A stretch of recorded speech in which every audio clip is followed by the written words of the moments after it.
नेपाळला जाऊन पण त्या ठिकाणी काही जणांची फसवणूक झालेली आहे. साक्षात शिवांचा महाआदेश आल्याशिवाय रुद्राक्ष तुमच्यापर्यंत येणार नाही आणि ते रुद्राक्ष अक्षरशः 10-10, 15-15, 20-20 हजारला पण विकले जात आहेत.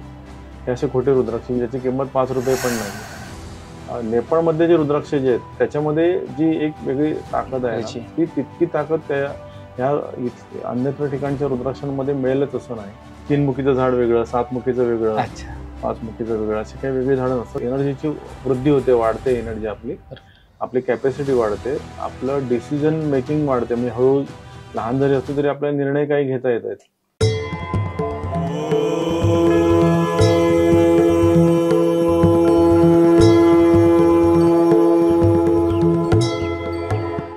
आदेश, स्पंदन बीट्स ऑफ स्पिरिच्युअलिटीच्या या पॉडकास्टमध्ये आपलं सहर्ष स्वागत आहे. गेल्या काही भागांमध्ये आपण आपल्या पॉडकास्टच्या प्रथेनुसार पाहिलंच असेल की अनेक होस्टने खूप छान प्रकारे मुलाखत घेतली. त्याचप्रमाणे आज एक आगळा वेगळा विषय घेऊन आपण या भागाला सुरुवात करत आहोत. रुद्राक्ष धारणम च श्रेष्ठम न किंचिदपि विद्यते या वाक्याला अनुसरून रुद्राक्षांचं हे आगळं वेगळं विश्व आपण उलगडूया. आदेश माऊली, आज जो आपण विषय उलगडणार आहोत, रुद्राक्ष विश्व, खरं तर ETV मराठीने 2007 साली याच्यावर एक सुंदर मालिका बनवलेली, संवाद या विषयाअंतर्गत. तर त्याच्याबद्दल आपण थोडं सुरुवातीला सांगितलं तर खूप बरं होईल. नक्कीच. खरं तर ETV मध्ये संवाद मध्ये आपली मुलाखत झाली होती. नमस्कार. संवादच्या आजच्या आपल्या कार्यक्रमामध्ये आपल्याला पाहुणे म्हणून लाभलेले आहेत भारतीय संस्कृतीचे अभ्यासक आणि रुद्राक्ष हे आपण सर्वसामान्यपणे कोणाच्या हातात, गळ्यात, हातात असलेल्या माळा, जपमाळा अशा बघतो, पण रुद्राक्षाबद्दलची खरी आणि अद्भुत माहिती आपल्याला फार थोडी असते. रुद्राक्षाचा म्हणून स्वतःच एक विश्व आहे आणि त्या विश्वामध्ये अनेक गुपितं लपलेली आहेत. या साऱ्या गुपितांचा गोसावी यांनी अभ्यास केलेला आहे आणि हे ज्ञानभंडार खुलं करण्याकरता ते संवाद मध्ये आज आलेले आहेत. नमस्कार. मला सांगा की तुम्ही रुद्राक्षांचा जो अभ्यास सुरू केला, म्हणजे ज्या पद्धतीने केला, कारण रुद्राक्षांबद्दल आपण बोलण्या अगोदर तुमच्या अभ्यासाचा परंपरा, त्यातली ते ज्ञान मिळवण्याची पद्धत, ही सगळी कुठून आली तुमच्याकडे? मूलतः लक्षात घेतलं तर आम्ही नाथ परंपरेत जन्माला घेतलेला आहे आणि रुद्राक्ष याबद्दलचं एक अट्रॅक्शन म्हणा किंवा आकर्षण म्हणा हे मला बालवयापासूनच होतं. आदरणीय राजू परवळेकर सर यांनी मुलाखत सुंदर घेतलेली होती 2 भागामध्ये, पण त्याच्या अगोदरचा थोडासा मी इतिहास आपल्याशी त्याचा शेअर करतो. की माझे आजोबा विठ्ठलनाथ महाराज, नाथयोगी विठ्ठलनाथ महाराज, त्यांचा सुद्धा रुद्राक्षांबद्दलचा प्रचंड अभ्यास होता. माझे वडील नाथकृपा सिंधू महादेवनाथ महाराज, त्यांनी पण ह्या रुद्राक्ष विषयावर अधिक संशोधन करून अधिक अभ्यास केला आणि त्याच्यामुळे मला आवड निर्माण झाली आणि ही आवड नंतर पुस्तकात रूपांतरित झाली. म्हणजे 21 ऑगस्ट 2002 साली आपलं रुद्राक्ष विश्व हे पुस्तक माऊलींच्या आणि आपल्या सर्वांच्या आशीर्वादाने प्रकाशित झालं. त्याच्या अनेक आवृत्त्या निघाल्या आणि याची जी दखल आहे ती वंदनीय तत्कालीन राष्ट्रपती आणि शास्त्रज्ञ असलेले माननीय APJ अब्दुल कलाम साहेब यांनी घेतले आणि त्यांनी पण आमचा गौरव केला. त्या ठिकाणी खरोखर तो एक सार्थ गौरव आम्हाला एक हृदयाशी त्याची स्पंदन आजही जाणवत आहेत, त्यांचे आशीर्वाद जाणवत आहेत. तर त्याच्यानंतर जसं ETVने मुलाखत घेतली त्याचप्रमाणे अल्फा मराठी आणि सह्याद्री दूरदर्शन चॅनल यांनी पण आपल्या मुलाखती घेतल्या. त्यानंतर सामना, times of India, Maharashtra times, Ratnagiri times, Lokmat, तर ह्या वृत्तपत्रांमध्ये पण आपले संशोधनपर हे वेगवेगळे लेख आलेले होते. आणि नंतर मग आम्ही ह्याच्या कार्यशाळा सुरू केल्या. म्हणजे रुद्राक्षांबद्दलचा जो भ्रम आहे लोकांचा की एक मुखी घातलं की लगेच काही वेगळं होतं किंवा आपल्याला लगेच काही ऐश्वर्य मिळतं, राजा ऐश्वर्य मिळतं, तर हा केवळ भ्रम आहे. रुद्राक्ष घालून लगेच काही तुमचं नशीब बदलणार नाहीये. तुम्हाला मेहनत तुमची करावीच लागणार आहे, प्रामाणिक कष्ट करावेच लागणार आहेत. मात्र एक लक्षात ठेवा की रुद्राक्ष जसं शिवांच्या महाआदेशाने तुम्हाला लाभणार आहे तर तुमच्या स्वतःच तुम्हाला परिवर्तन करायचंय. म्हणजे एकतर तुम्हाला वाईट व्यसनांचा त्याग करायचंय, वाईट गोष्टींपासून दूर राहायचंय, त्याचप्रमाणे एक दुसऱ्यांच्या निंदा करणे यापासून तर कितीतरी कोसपटीने तुम्हाला लांब जायचंय. दुसऱ्यांच्या चुगली करणे, बरोबर आहे, किंवा दुसऱ्यांचा सतत द्वेष करणे, आपल्या पुढे जाणाऱ्या माणसाचा पाय खेचणे, ही जर आपल्यामध्ये वृत्ती असेल तर त्याने रुद्राक्ष धारण करूच नाही. आणि मी म्हणेन की जर रुद्राक्ष धारण करायला माऊलींचा आदेश आपल्याला मिळालेला आहे तर आपल्यात बदल करणं आपल्याला क्रमप्राप्त आहे. आलं लक्षात ना. त्याच्यामुळे हे सगळ्यात महत्वाचं आहे. थोडंसं मी माझ्याबद्दल राग म्हणू नका, मी थोडं कडक उच्चारात बोललेलं आहे. आणि त्याचबरोबर ज्या कार्यशाळा आम्ही निर्माण केल्या वेगवेगळ्या ठिकाणी महाराष्ट्रभर कार्यशाळा आम्ही घेतल्या आणि त्या कार्यशाळामध्ये हेच एक भाग होता की एक विज्ञानदृष्टी लोकांना तयार करून देणं. जे पुस्तक आपलं निघालेलं होतं 21 ऑगस्ट 2002 साली, त्याच्या अनेक आवृत्त्या निघाल्या. ते पुस्तकही आपण पाहाल तर ते सदिच्छा मूल्य तत्वावर त्याला वितरण केलेलं होतं. त्याची कुठलीही अधिकृत किंमत आम्ही लावलेली नव्हती. आणि त्याच्यासाठी सगळ्या आमच्या नातशिष्यांनी पण मोठं योगदान दिलेलं. माझ्या पूर्ण कुटुंबाने त्याच्यासाठी माझ्या पाठीशी पाठबळ उभं करून, माझी आई असतील, माझे बाबा आणि माझा सर्व परिवार, माझ्या पत्नी, माझी मुलं, तर ह्या सगळ्यांनी मिळून त्यावेळेस आम्हाला खूप मोठं म्हणजे हे आणि शिष्य देवता ह्या सगळ्यांनी मिळून तो भार उचललेला होता. आणि मग हे पूर्ण सगळीकडे त्याचं प्रसारण करायला आम्हाला त्याचा लाभ झाला. आणि ह्या कार्यशाळांचा फायदा हा झाला की त्या निमित्ताने लोकांमधला जो भ्रम आहे की अमुक रुद्राक्ष वापरला की आपलं लगेच आयुष्य बदलून जाणार किंवा तो दूर करण्यासाठी आम्ही किती छोट्या परीने का होईना त्या ठिकाणी ती आम्ही एक मदत केली असं म्हणायला हरकत नाही. खूप छान. आणि याच विश्वाबद्दल खरं तर रुद्राक्ष विश्वाबद्दल आज आम्हाला अधिक जाणून घ्यायची खरं तर इच्छा आहे आणि त्यासाठी हा नवीन भाग आपण सुरू करणार आहोत. तर माझा पहिला प्रश्न असं म्हणू शकत नाही, पण तुमचा अभ्यास बघता असं विचारावं वाटतंय की या सगळ्याची आवड, रुद्राक्षांबद्दलची आवड ही कशी निर्माण झाली आणि मग कोणत्या वयात याची सुरुवात झाली? रुद्राक्षांबद्दलची जी आवड आहे ती खरं तर लहानपणापासून मला निर्माण झाली. त्याचं मूळ मी श्रेय देईन ते माझ्या वडिलांना. माझे वडील महादेवनाथ महाराज नाथपंथीय विश्वातील त्यांचं अधिष्ठान फार मोठं आणि त्यांना बघत असताना ते रुद्राक्षाची माळ धारण करायचे. त्याचबरोबर कोणी त्यांच्याकडे आलं मार्गदर्शनासाठी तर योग्य त्या प्रसंगी एखाद्या व्यक्तीला ते त्याच्या समस्येनुसार पण रुद्राक्ष सुचवायचे किंवा एखाद्या मणी सुचवायचे रुद्राक्षाचा. तर हे मी लहानपणापासून पाहत होतो आणि त्याच्यानंतर थोडंसं आकर्षण निर्माण झालं की मग जर रुद्राक्षाची माळ वापरल्यानंतर म्हणजे नेमकं काय बदल होतात किंवा काय. तर त्याच्या वेळेस म्हणजे बाबांनी मला रुद्राक्षाचा पहिला एक मणी वापरायला दिला. मी रुद्राक्षाचा मणी जो असतो तो रुद्राक्ष 5मुखी रुद्राक्ष होता, तो वापरायला दिला. लगेच काय असं जादूसारखा बदल नाही झाला, परंतु जाणवायला लागलं की आपल्यामध्ये काही उत्तम प्रकारे बदल सकारात्मक होत आहेत असं हळूहळू जाणवायला लागलं. लगेच नाही, परंतु हळूहळू जाणवायला लागलं. मग त्याच्यानंतर ती आवड निर्माण झाल्यानंतर मग बाबांनाही म्हटलं की बाबा माळ पण मी वापरेन.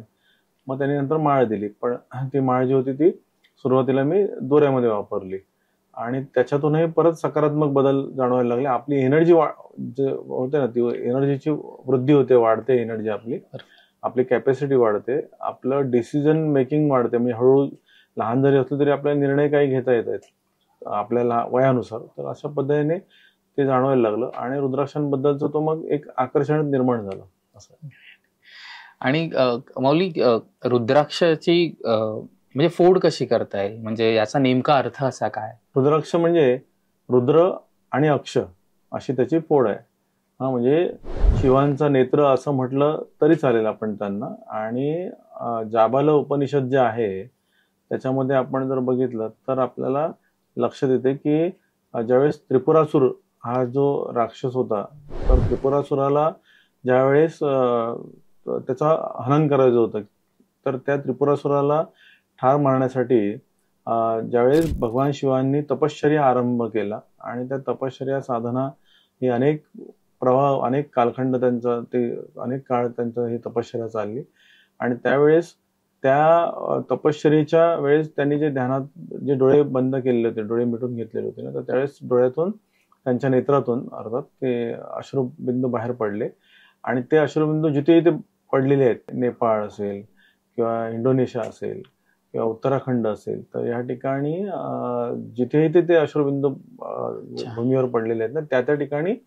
रुद्राक्षचे वृक्षाची निर्मिती झालेली आहे, उत्पत्ती झालेली आहे. माऊली, आता तुम्ही म्हणालात तसं की ही कथा आहे की जसं त्रिपुरासुराचा वध करण्यासाठी महादेवांनी म्हणजे जी काही साधना केली त्यातून याची निर्मिती झाली आणि त्याला अनुसरून आणखीन एक विचारायचं की पुराणामध्ये म्हणजे आपले जसे ग्रंथ आहेत जुने त्यामध्येही रुद्राक्षांचा काही संदर्भ आढळतो का?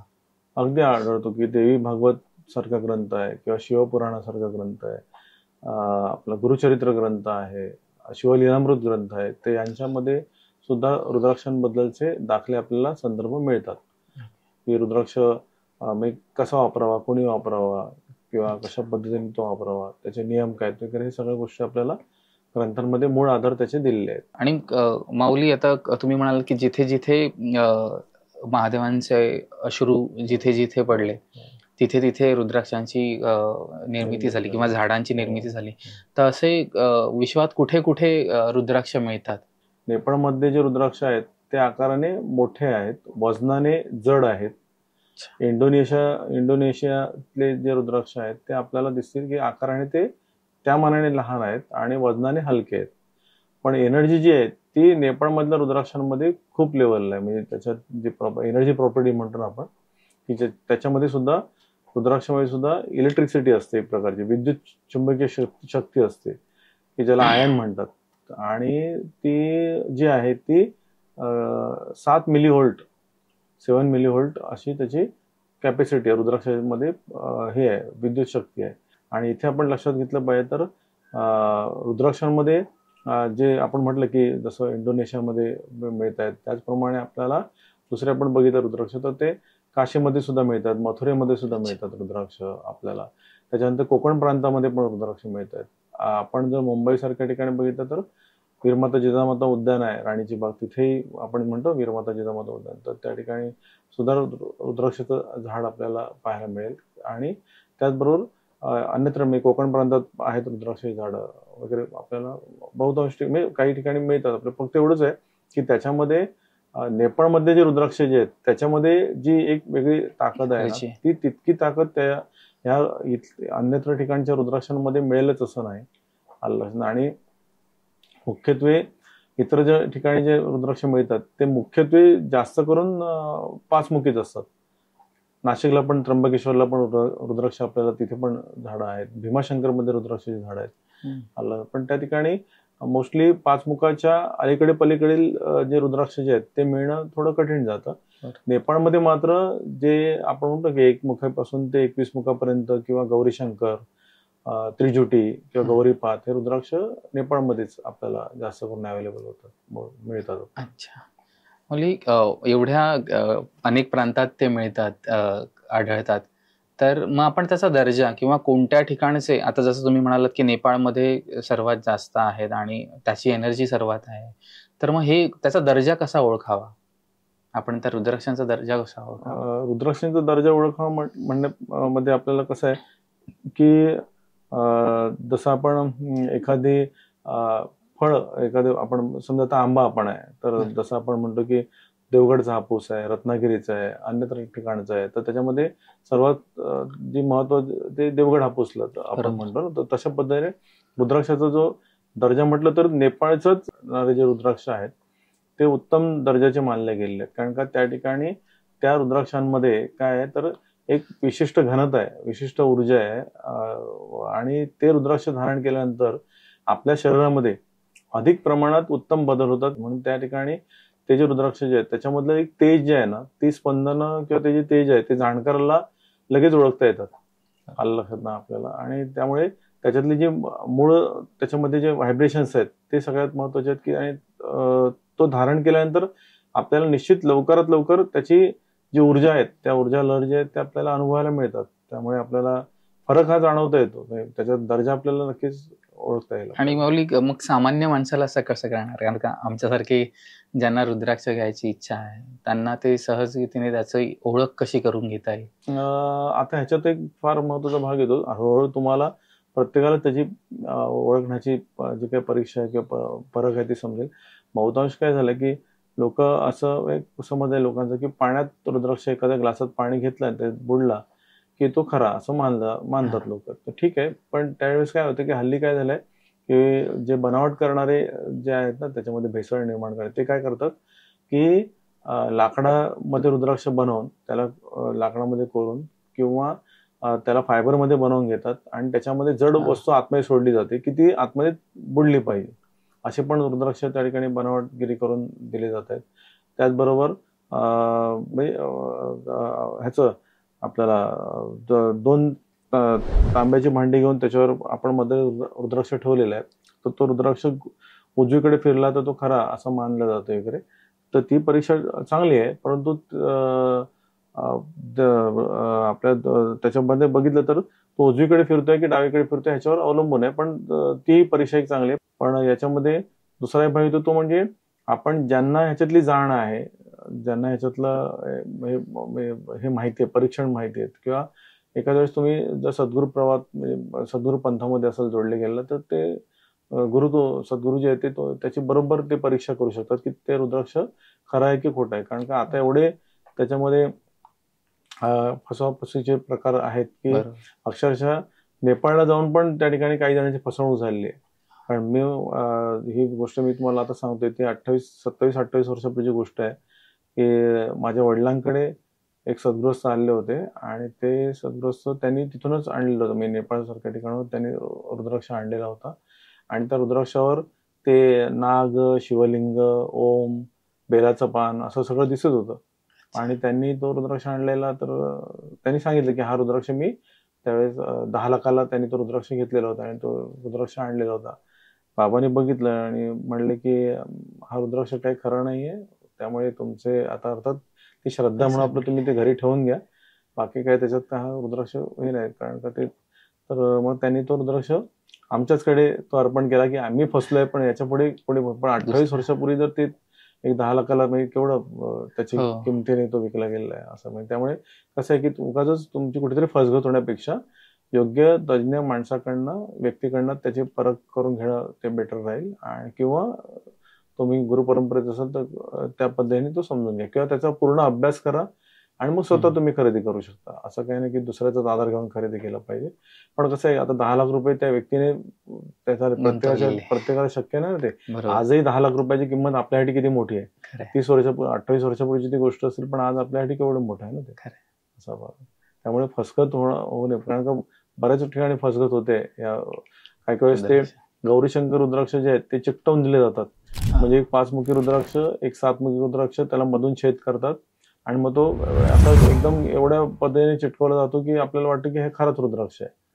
आलं लक्षात ना. त्याच्यामुळे फार फसगत होते. तर त्यामुळे आपल्याला खूप सावधगिरीने ते करायला लागेल. काही वेळेस काय करतात की समजा 5मुखी रुद्राक्ष आहे तर त्याची इतर मुख जे आहेत ना ते त्याच्यात ते कार्विंग करून ते बाजूला करतात. इतर मुख जे आहेत ते त्या ठिकाणी बाजूला केली जातात घासून त्याला, आणि मग फिनिशिंग करून मग त्याचं एक मुख ठेवलं जातं किंवा त्याचे 3 मुख ठेवली जातात किंवा त्याची 4 मुखी केला बनवलं जातं. ते एवढ्या पद्धतीने बनावटी केलं. किंवा काही वेळेस 5मुखीचा रुद्राक्ष 9मुखी बनवला जातो, त्याला उभे छेद देऊन, उभी मुख काढून. एवढे फरक. त्यामुळे ते आपल्याला थोडं कधी कधी फरक ओळखणं फार अवघड जाते. आणि फायबरमध्ये ते एवढं हुबेहूब करतात की तुम्ही ओळखूच शकत नाही. एवढ्या पद्धतीने त्याला हे केलं जाते असं. आणि ते रुद्राक्ष अक्षरशः 10-10, 15-15, 20-20 हजारला पण विकले जात आहेत. हे असे खोटे रुद्राक्ष ज्याची किंमत 5 रुपये पण नाहीये. त्यामुळे नक्की फसगतीपासून आपल्याला सावध राहायला पाहिजे ना. नक्कीच. माऊली, तुम्ही आता म्हणालात की 5मुखीचे 7मुखी केले जातात रुद्राक्ष किंवा 9मुखी केले जातात. तर हे 5मुखी, 7मुखी, 9मुखी म्हणजे काय?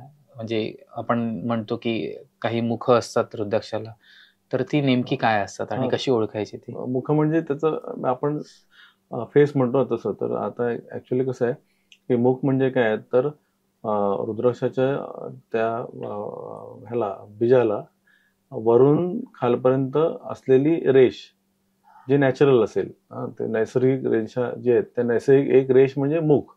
मग अशा समजा एखाद्या फळावर एक 3 आपल्या रेषा मिळाल्या तर ती 3मुखी असेल, किंवा 5 मिळालं तर 5मुखी असेल, 7 मिळालं तर 7मुखी असेल. असं ते 1 ते 21 मुखापर्यंतचे रुद्राक्ष आढळलेले आहेत. त्याच्यावरती रुद्राक्ष असतील, परंतु मी स्वतः जे पाहिलेले आहेत ते 1 ते 21 मुखापर्यंतचे रुद्राक्ष आम्ही स्वतः आमच्याकडे पाहिलेले आहेत किंवा आमच्याकडे त्याचे उपलब्ध आम्ही केलेले आहेत असं.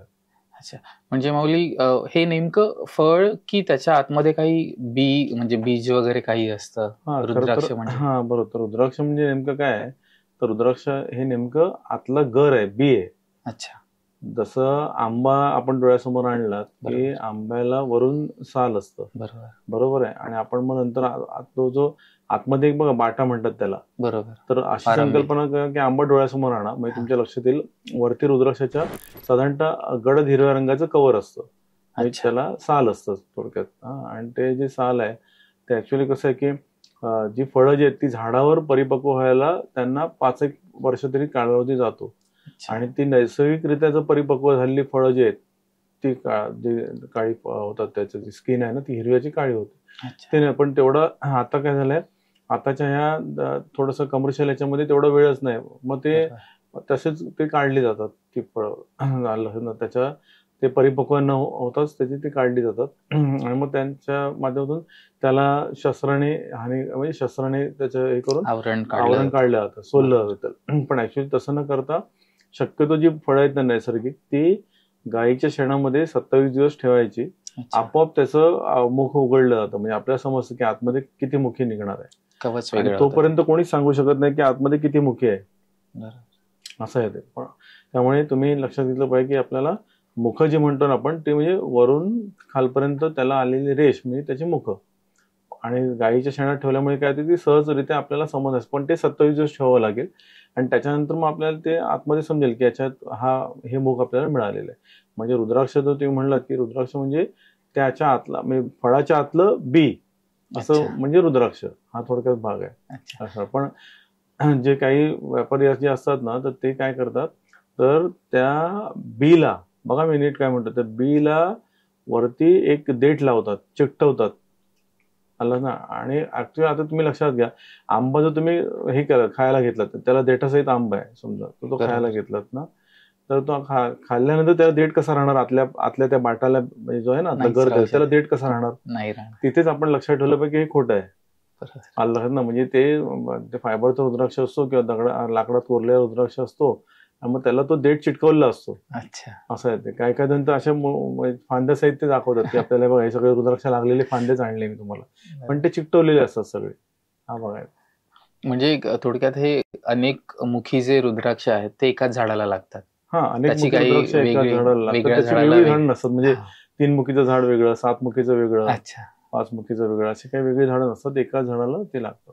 आणि मग माऊली कोणत्या प्रकारचे म्हणजे कोणत्या मुखाचे रुद्राक्ष सहजरित्या किंवा जास्त प्रमाणात उपलब्ध असतात? जास्त प्रमाणात 5 मुखी रुद्राक्ष जे आहेत ना ते सहज आणि जास्त प्रमाणात अवेलेबल होत आहेत, 5 मुखी रुद्राक्ष असं आहे. आणि रेअरली म्हणजे खूप रेअर म्हणजे रुद्राक्ष जे आहेत ते एकमुखी आहेच, त्याचबरोबर खूप रेअर प्रमाणात आपण बघितलं तर साधारणतः ज्या 9 मुखी आहेत, 11 मुखी आहेत, 14 मुखी खूप रेअर आहे.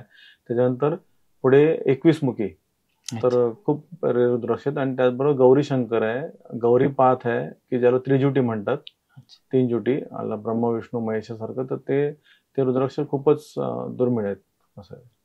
माऊली, हे जे अनेक प्रकारचे अनेक मुखांचे जे रुद्राक्ष आहेत त्यांचा वापर किंवा त्यांचा उपयोग हा वेगवेगळ्या कामांसाठी केला जातो का, आणि कोणत्या, म्हणजे त्याचा फायदा कसा होतो?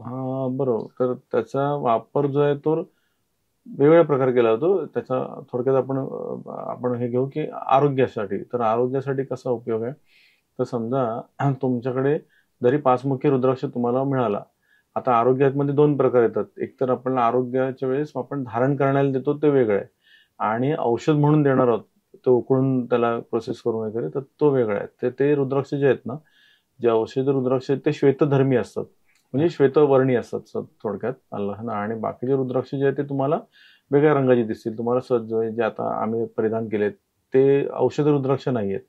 औषध रुद्राक्ष जे आहेत ते श्वेतवर्णी असतात, आणि ते जे रुद्राक्ष जे आहेत, जर औषधी त्याच्यात पण मुख आहेत ना, 5 मुखी वगैरे तुम्हाला मिळणार, त्याच्यात पण जास्त करून 5 मुखीच मिळतात, तर ते तुम्ही काय करू शकता, ते रुद्राक्ष जो आहे तो तुम्ही काय करायचं, आणायचे. आणि समजा काही वेळेस काय असतं की आपण म्हणतो की लहान मुलं कंट्रोल होत नाही आहेत, किंवा ते हायपर ऍक्टिव्ह आहेत, एकदम चंचल आहेत, स्थिर होत नाहीत, एकाग्र होत नाहीत, मग ते काय करू शकता तुम्ही, तर 5 मुखी रुद्राक्ष तुम्ही 5 घ्या.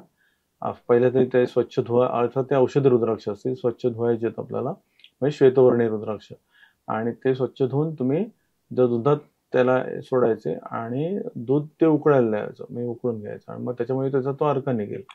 तर असं जे मात्र आहे ते तुम्ही लहान मुलांना ते प्यायला देऊ शकता. पण ही सगळी जी प्रक्रिया आहे ती 9 महिन्याच्या म्हणजे बाळाचं वय साधारणतः 9 महिने की 1 वर्ष झालं असेल तरच तुम्ही ते करा. एकदम लहान बाळांवर हे प्रयोग करायला जाऊ नका. आलं लक्षात ना. त्यामुळे तेवढी आपणही काळजी घ्या. तर ते मग तो जो रुद्राक्ष त्याच्यात उकळले जातील ते, त्यामुळे ते दूध बाळांना त्या प्यायला द्या. तुम्हाला खूप फरक जाणवेल, पण ते काही लगेच फरक नाही जाणवणार. तुम्हाला कमीत कमी त्याच्यासाठी पण पेशन्स ठेवावा लागेल आपल्याला. तर कमीत कमी एक 27 दिवसापासून ते 90 दिवसापर्यंत तुम्हाला श्रद्धेने शांततेने ते प्रयोग करावे लागतील. तर तुम्हाला त्याचा फरक दिसून येईल.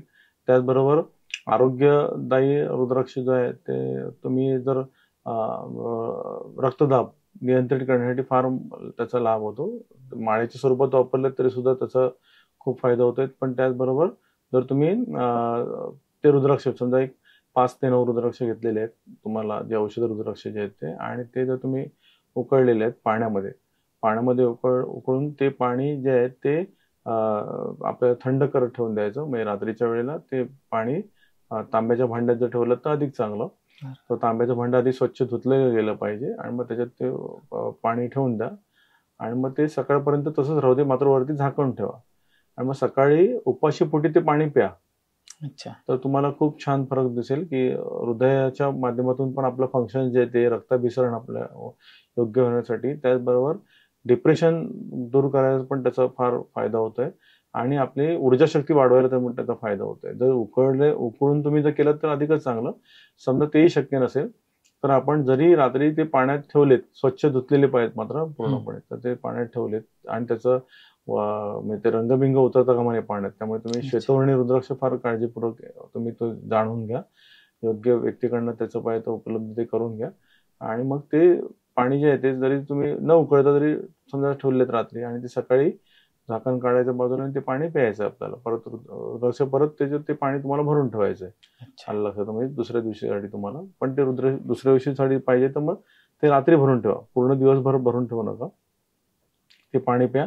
खूप छान तुम्हाला फरक तुमच्या तब्येतीमध्ये खूप सुंदररित्या, रक्तदाबावर तर सुंदर नियंत्रण त्याचं आपल्याला लाभते. त्याचबरोबर माळा जरी घातलेली असली तरी सुद्धा ती आपल्याला खूप उत्तम प्रकारे आपल्याला शरीराच्या हे ज्या काही व्याधी आहेत त्याच्यावर पण ती काम. पण याचा अर्थ असा नाही की एखाद्या माणसाला हार्ट अटॅक आलेला आहे मग त्याला दिलं की तो लगेच बरा होणार आहे किंवा काय, असं नाही. कारण का ती शेवटी त्याचं स्ट्रेस लेवल किती आहे काय त्याला पण मर्यादा आहेत ना.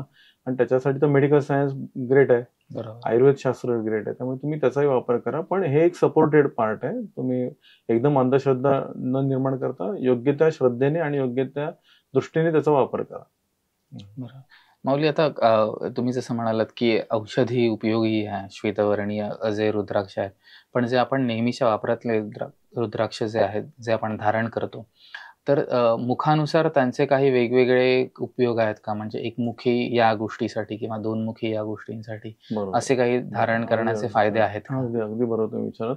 साधारणतः 1 पासून ते आपण जर 14 मुखाच्या रुद्राक्षांपर्यंत बघितलं तर ते आपण धारण सहज करू शकतो ना. तर एकमुखी रुद्राक्ष जो आहे तो एकाग्रतेसाठी, मनशांतीसाठी आपल्याला फार लाभदायक आहे एकमुखी रुद्राक्ष.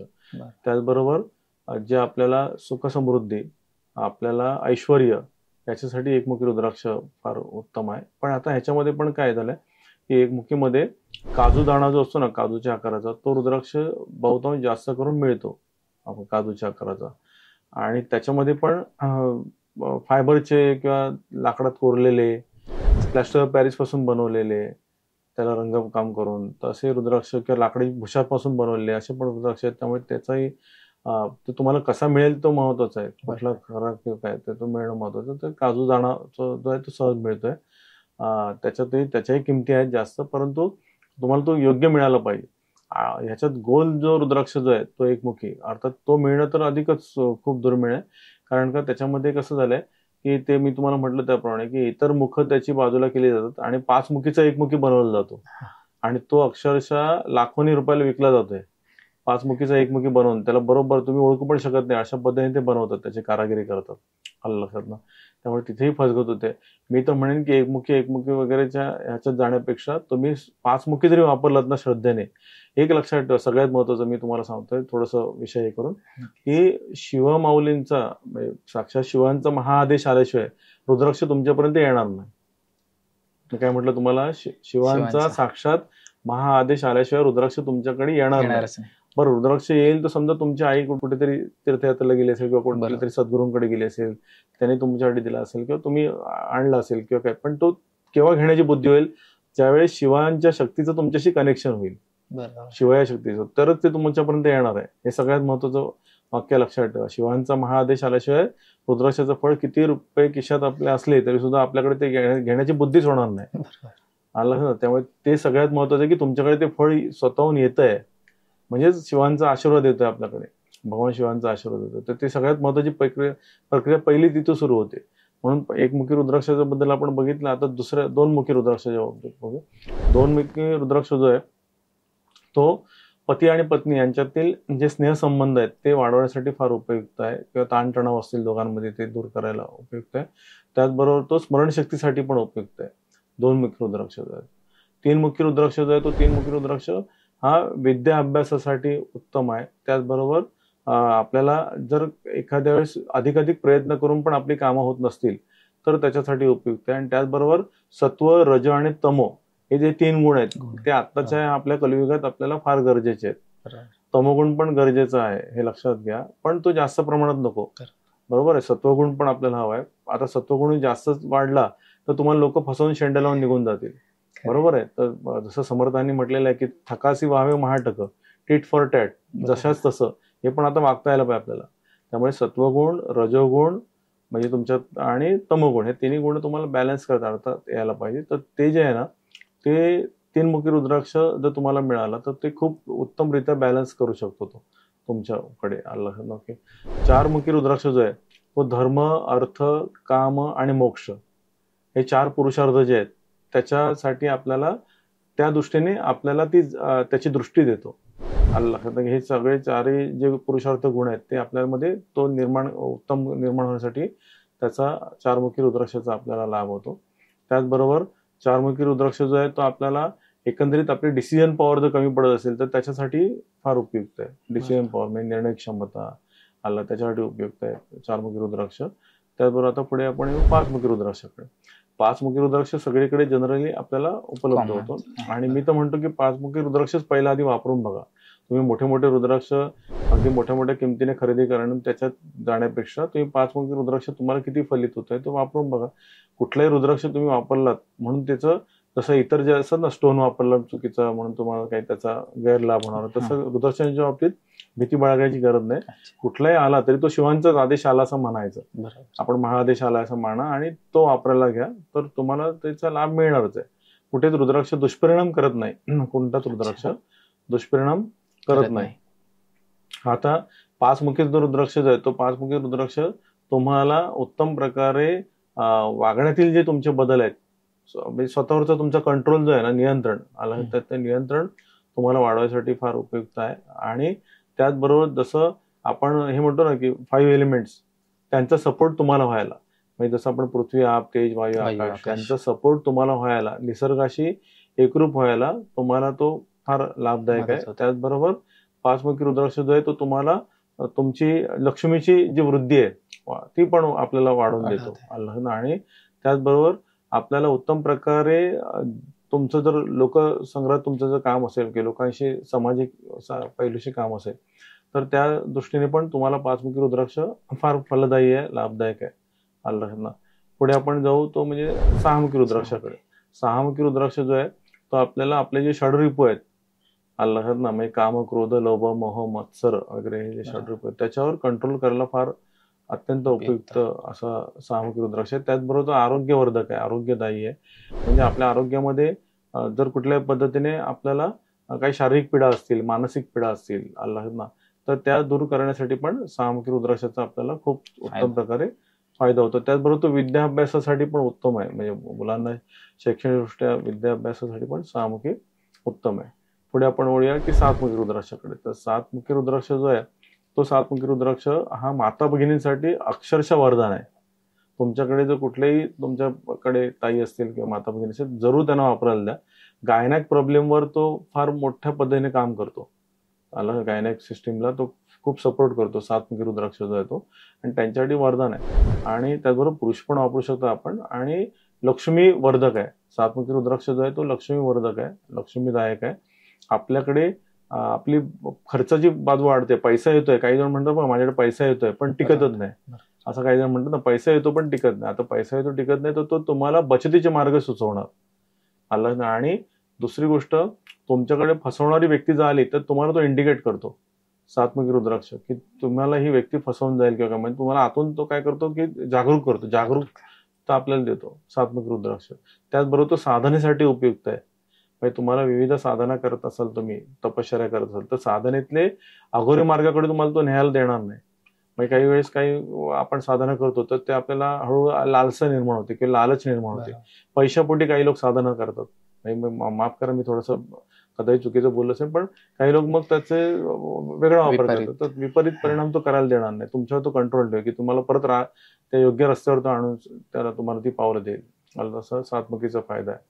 आठमुखी रुद्राक्ष जो आहे, हा आठमुखी रुद्राक्ष आपल्याला जसं आपण म्हणतो की अष्टदिशा वास्तूसाठी पण उपयुक्त आहे. आठमुखी रुद्राक्ष म्हणजे आठमुखी रुद्राक्ष मिळाला आणि जर वास्तूमध्ये तुमच्या काही दोष आहेत तर ते आठमुखी रुद्राक्ष जो आहे तो तुम्ही जर ईशान्य, पूर्व किंवा उत्तर दिशेत तर तुम्ही तो ठेवलेला किंवा तो असा अडकवून ठेवलेला, म्हणजे वरती छताला तुमच्या लाल दोरा बांधून अडकवून ठेवलेला, तरी सुद्धा तो वास्तूच्या ज्या ऊर्जा ज्या आहेत, वास्तूच्या ज्या दूषित काही वास्तूमध्ये एनर्जी असेल तर ती बॅलन्स करायला किंवा त्याच्यातून निगेटिव्ह एनर्जी दूर करायला तो मदत करतो. आणि जर तो आपण धारण केलेला आहे आठमुखी रुद्राक्ष, तर तो आपल्या शरीरातल्या ज्या फंक्शन्स आहेत, रक्ताभिसरण क्रियेपासून जे शरीरातले फंक्शन्स आहेत किंवा शरीरामध्ये कुठे पेन असेल किंवा आपल्याला काही दुःख, हे वेदना असतील, तर त्या वेदना शमन करायला सुद्धा आठमुखी रुद्राक्ष फार आपल्याला उपयुक्त ठरतो. पुढे येतो आपण नवमुखी रुद्राक्ष. नवमुखी रुद्राक्ष जो तो त्याला शिवांच्या आशीर्वादाचं महावरदान आहे नवमुखी रुद्राक्षाला. आणि त्याचबरोबर नाथपंथामध्ये पण नवमुखी रुद्राक्षाला फार मोठं की साक्षात ते नवनाथांचं पण प्रतीक मानलं जातं. आणि नवमुखी जो रुद्राक्ष जो आहे तो तुम्हाला आपल्याला म्हणजे उत्तम प्रकारे साधनेसाठी आध्यात्मिक, अधिदैविक, अधिभौतिक आणि आपल्याला ह्या सगळ्या पद्धतीने आध्यात्मिक दृष्टीने आपल्याला तो फार मोठ्या पद्धतीने म्हणजे अधिभौतिक, या भौतिक जगात सुद्धा कसं जगायचं, म्हणजे आपली आध्यात्मिक बाजू सांभाळून, आपली दैविक बाजू सांभाळून, आपली भौतिक बाजू कशी सांभाळायची, हे सगळ्याला उत्तम प्रकारे तुम्हाला नवमुखी रुद्राक्ष हा आपल्याला सपोर्ट करणार आहे. त्यामुळे साधनेसाठी जर तुम्ही हे कसं किंवा आध्यात्मिक तुम्हाला ऊर्जा शक्ती वाढवायची असेल तर नवमुखी रुद्राक्ष इज द बेस्ट. त्याच्या पुढे आपण येऊ ते म्हणजे दहामुखी रुद्राक्षाकडे. दहामुखी रुद्राक्ष जो आहे तो आपण जसं आपण म्हणतो की आपल्याला ऊर्जा कोणती घेत असताना आपल्याला एक स्वतःवरचं नियंत्रण, कंट्रोल तो आपल्या म्हणजे आपली जी काय इंद्रिय आहेत, आपण पंचज्ञानेंद्रिय, पंचकर्मेंद्रिय इंद्रिय म्हणतो, तर त्या इंद्रियांना सुद्धा बॅलन्स करायला हा दहामुखी रुद्राक्ष उपयोगी आहे. त्याचबरोबर आपली स्मरणशक्ती तो वाढवतो आणि त्याचबरोबर आपल्याला उत्तम प्रकारे व्यावहारिक ज्ञान जे आहे ते जर आपलं कमी पडत असेल, काही वेळेस बघा काही लोकांकडे बौद्धिक ज्ञान असतं, म्हणजे त्यांची डिग्री आहे पण ते व्यवहारात त्यांना वागता येत नाही. व्यवहारात काही लोक वागण्यात कमी पडतात, बरोबर. काही वेळेस मॅनर्स आपल्याला जे आहे ना ते उत्तम प्रकारे त्याचा लाभ आपल्याला त्या दहामुखी रुद्राक्षाचा आपण जर वापरायला घेतलं तर आपल्याला उपयोगी पडेल खूप उत्तम रीतीने. आणि त्याचबरोबर प्रपंचात कसं वागावं किंवा प्रपंचात जुळवून कसं घ्यावं किंवा तुमच्या ऑफिशियल कार्य तुम्ही असाल तर त्या ठिकाणी तुम्ही कसं वागणार किंवा काय, त्या सगळ्यासाठी दहामुखी रुद्राक्ष तुम्हाला संतुलन, जी बौद्धिक ताकद आहे ती देतो. त्याच्यानंतर पुढे आपण जाऊ तो अकरामुखी रुद्राक्षाकडे. साधारण 11मुखी रुद्राक्षांना सुद्धा शिवांचं फार मोठा वरद लाभलेला आहे. आणि 11मुखी रुद्राक्ष जर आपण वापरत असो तर त्या ठिकाणी आपल्याला हळूहळू समजून येईल की तुम्हाला तुमचे जे तुमच्यामध्ये जी एनर्जी आहे, तर काही लोक आपण असं म्हणतो ना की साधारणतः एक 4-5 तास झाले, 5-6 तास झाले किंवा 7-8 तास झाले की थकायला सुरुवात होते शरीराला. तर जर तुम्ही 11मुखी रुद्राक्ष वापरत असाल तर तुम्हाला समजेल की हळू 15-16 तास झाले तर तुमच्या शरीरातलं जे काय थकण्याची क्षमता आहे ती तेवढ्या लेवलला होणार नाही. उलट तुमची कार्यक्षमता योग्य रीतीने वृद्धिंगत करणार. अर्थात माणूस केव्हा तरी तो थकणारच आहे त्याप्रमाणे, पण 11मुखी रुद्राक्ष जो आहे तो तुमची एनर्जी लेवल सुपर लेवलला वाढवतो आणि त्याचबरोबर तुमचं एक सामाजिक दर्जा तुम्हाला उत्तम प्रकारे देण्यासाठी 11मुखी रुद्राक्ष फार मोठा त्या ठिकाणी लाभदायक आहे. बारामुखी जो रुद्राक्ष आहे तर बारामुखी रुद्राक्षाला तर साक्षात त्याच्यावर रवीचा म्हणजे सूर्याचा अंमल आहे, मग त्याला सूर्याचं कारकत्व मानला जातं, रवीचा अंमल बारामुखी रुद्राक्ष. त्यामुळे बारामुखी रुद्राक्ष सुद्धा आपण धारण करू शकतात. त्याबरोबर तो बारामुखी रुद्राक्ष जो आहे तो आपल्याला ह्या म्हणजे आध्यात्मिक दृष्टीनेच त्याची ऊर्जा शक्ती तो देणार आहे त्या आपल्याला बारामुखी रुद्राक्ष. आणि त्याचबरोबर तुम्हाला नेतृत्व देईल, लिडरशिप जर तुम्ही करत असाल किंवा थोडं पॉलिटिक्सच्या क्षेत्रात असाल किंवा मोठ्या पदाची जबाबदारी तुमच्याकडे असेल, ऑफिसर ग्रेडवर तुम्ही काम करतात किंवा काय तर, किंवा एका मोठ्या टीमचे तुम्ही लिडर आहात, तर त्याच्यासाठी तुम्हाला बारामुखी रुद्राक्ष बेटर आहे. तेरामुखी रुद्राक्ष जो आहे तो तुम्हाला अधिदैविक, आध्यात्मिक आणि अधिभौतिक याच्या दृष्टीने तुम्हाला तो बॅलन्स करणार आहे आपल्या ह्या सगळ्या प्रवाहात. आणि त्याचबरोबर कौटुंबिक तुम्हाला आनंद देण्यासाठी पण तेरामुखी रुद्राक्षाचा आपल्याला लाभ होतो. 14मुखी रुद्राक्ष जो आहे तो फार त्याची किंमत पण फार मोठी आहे आणि मोठ्या किमतीने बाजारात ते विकले जातात आणि तेवढी त्याची ताकद पण आहे 14मुखी रुद्राक्षाची, की साक्षात शिवांचं रूप त्याला मानलं जातं, आदिनाथ शिवांचं रूप त्याला मानलं जातं. आणि 14मुखी जो रुद्राक्ष जो आहे तो संशोधनासाठी, तर तुम्ही संशोधनाची तुमच्याकडे वृत्ती असेल किंवा तुम्ही शास्त्रज्ञ आहात तर त्याच्यासाठी तर खूपच बेटर आहे. किंवा तुम्ही एखाद्या पेटंटवर काम करतात किंवा एखाद्या वेळेस डीपली तुम्ही संशोधनाच्या माध्यमातून वाटचाल करतात तुमचं, किंवा त्यामधून आपण म्हणतो की डॉक्टरेट करतात किंवा एक संशोधन या दर्जात तुम्ही जर काम करतात, तर त्या पद्धतीने जर तुम्हाला काम करायचं तर 14मुखी rudraksha is a best for you. आणि तो रुद्राक्ष जो आहे तो मात्र मग तुम्ही जर या ठिकाणी आज्ञाचक्राच्या इथे जर इथे तो लाल दोऱ्याचा किंवा लाल पट्टीचा वापर करून जर तुम्ही तो इथे लावला तर तुम्हाला इंट्युशन लेवल जी तुमची आहे ती जबरदस्त मिळते. तुम्हाला पूर्ण निसर्ग तुमच्यासाठी काम करतो इंट्युशन द्यायला आला तर तेवढं 14मुखी रुद्राक्षाचं फलित आहे. आणि त्याच्यानंतर जे 15 मुखापासून जे 21 मुखापर्यंतचे जे रुद्राक्ष आहेत त्यांना सर्व सिद्धिदायक रुद्राक्ष असं मानलं जातं. पण ते रुद्राक्ष जर तुम्हाला वापरायचे तुमची स्वतःची कॅपॅसिटी पण तेवढी पाहिजे. तुमच्याकडे केवळ पैसे आहेत आणि तुम्ही 15 ते 21 मुखी रुद्राक्ष वापरायचे तर ते तुम्हाला लोड नाही होणार, ती एनर्जी आहे त्यांच्यामध्ये पण. त्यामुळे 1 ते 14 मुखापर्यंतचे रुद्राक्ष तुम्ही वापरणं बेटर. 15 ते 21 मुखी रुद्राक्ष वापरत तर सद्गुरू तुमचे कोणी किंवा कोणी एक्सपर्ट जाणकार असेल तर त्याच्या माध्यमातून तुम्ही ते योग्य तो त्यांचं मार्गदर्शन घ्या की ज्यांचा ह्याच्यावर उत्तम प्रकारचा अभ्यास आहे आणि मग ते वापरायचं तुम्ही ते हे करू शकता अल्लाहला. आणि त्याच्यानंतर पुढे येतो तो म्हणजे गौरीशंकर. गौरीशंकर रुद्राक्ष जो आहे तो पती पत्नी मधलं कौटुंबिक सौख्य सिद्ध करण्यासाठी फार मोठा आहे, लाभदायक ठरतोय. आणि त्याचबरोबर आपली कौटुंबिक जी सांप्रत आर्थिक परिस्थिती जी आहे किंवा सांप्रत परिस्थिती आहे त्याच्यामध्ये फार मोठ्या पद्धतीने तो आपल्याला पुढे जाण्यासाठी योग्य दिशा देतो आणि अक्षरशः लक्ष्मी तो खेचून आणतो असं त्याला मानलं जाते. आणि त्रिजुटी ज्याला म्हणतात, गौरीपात ज्याला म्हणतात की त्रिजुटी रुद्राक्ष आहे, ते त्रिजुटी रुद्राक्ष जो तो साक्षात ब्रह्मा विष्णू महेश यांचं प्रतीक आहे ते.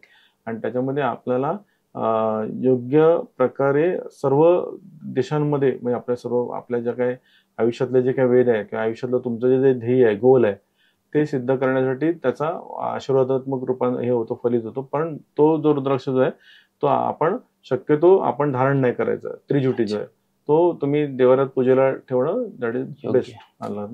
माऊली, तुम्ही म्हणालात की जे चिन्ह असतात ती त्याच्यावर कोरली जातात, म्हणजे जी नाग आहे किंवा आहे ती, पण काही वेळेस खरीच चिन्ह पण असतात. मग ती जी ओरिजिनल चिन्ह आहेत ती कशी ओळखावी आपण? हा, जसं आपण मगाशी पाहिलं की नाग किंवा ते शिवलिंग वगैरे कोरलं जातं, होम कोरला जातो, तर त्याप्रमाणे खरं तर रुद्राक्षावर कधी कधी ही दुर्मिळ चिन्ह असतातच, परंतु ती आपल्याला असं लगेच आपल्याला नेकेड आयने बघता येणार नाही. तर त्याच्यासाठी तुम्हाला मॅग्निफायर ग्लासचा पण उपयोग करायला पाहिजे, कारण का हळूहळू तुमची दृष्टी तयार होईल, ज्याला म्हणून डिवाइन साईट म्हणतो ना, पवित्र दृष्टी, तर ते तुमच्या हळूहळू तयार व्हायला वेळ लागेल. त्याच्यावेळी तुम्ही काय कराल तर मॅग्निफायर ग्लास घ्या, की त्या मॅग्निफायर ग्लासने तुम्ही ते पाहायचं रुद्राक्षाला प्रत्येक फळ घेऊन तुम्हाला शांत व्हायला लागेल, थोडंसं ध्यान लावावं लागेल आणि मग ते पाहावं लागेल की त्याच्यावर नॅचरली ओम तुम्हाला शोधावं लागेल आणि अडसतो ओम मिळतो त्याच्यात आला. त्याचबरोबर कधी कधी तुम्हाला एका रुद्राक्षामध्ये 7-7, 8-8 प्रकारची प्रतिका मिळतात. अच्छा. आणि मग ती प्रतिकांप्रमाणे मग त्याची किंमत पण वाढते. कधी तुम्हाला असं वाटेल की तो 5च मुखी रुद्राक्ष आहे, बरोबर. तो रुद्राक्ष 5च मुखी दिसतो, पण ह्याची किंमत एवढी कशी, कारण का तेवढी त्याच्यावर प्रतिका आलेली आहेत, मग त्याची ऊर्जा वाढली, त्याचा दर्जा वाढला, हे लक्षात घ्या. बरोबर आहे. तर त्याच्यामध्ये कधी कधी बेलाचं पान मिळेल, कधी कधी नंदीचं चिन्ह तुम्हाला दिसतं आतमध्ये, कधी कधी त्रिशूळ दिसतो, नैसर्गिक दिसणार पण ते, कधी कधी चरण पादुका दिसणार. आलं ना. तर हे जे आहे ना, ते रुद्राक्षामध्ये नैसर्गिकरित्या तुम्हाला मात्र तुम्हाला ध्यान लावून शोधावं लागतं. म्हणजे तुम्ही लगेच बघितलं आणि लगेच तुम्हाला दिसायला लागलं असं नाही. कारण कधी कधी आमच्यासारख्याला 3-3, 4-4 तास जातात ते शोधायला. आलं लक्षात. त्यामुळे तुम्ही लक्षात ठेवलं पाहिजे की तुमच्यामध्ये तेवढा पेशन्स पाहिजे की ती प्रतिका त्याच्यावरची शोधायला. आणि मग तो जरी पंचमुखी असला तरी तो रुद्राक्ष ह्या मोठ्या जे आपण म्हटलं की 11मुखी 14मुखी याच्या लेवलपेक्षाही याच्या लेवल प्रमाणे तो काम करेल, एवढी त्याच्यात ताकद असते. आला. म्हणजे हा एक भाग, एक अभ्यासाचा भाग आहे. तुम्ही जरूर त्याचा लाभ करून घेऊ शकता. म्हणजे तुम्हाला जर असं रुद्राक्ष मिळालं तर ते फळ तेवढ्या ताकदीचं झालं, तेवढी ऊर्जा त्याच्यात मिळाली, असं आहे. अच्छा, खरं तर आता हे सगळं ऐकताना जे पहिल्यांदा जो आपण वर्ड वापरला की रुद्राक्ष विश्व, हे नक्कीच कळत चाललंय की किती मोठं विश्व आहे. आणि हे या एका एपिसोडमध्ये आपल्याला सामावणं खरंच कठीण वाटतंय, खरंच कठीण आहे माऊली. आणि त्याच्यामुळे आपण आज खरं तर इथे थांबूया. तर श्रोते हो, रुद्राक्षांचं हे विश्व असंच आपण पुढच्या भागात राजनाथ माऊलींबरोबर उलगडूया. तोपर्यंत तुम्ही हा एपिसोड कसा वाटला हे आम्हाला कमेंटद्वारे कळवा, आणि लाईक करा, शेअर करा आणि सबस्क्राईब करा. धन्यवाद. आदेश.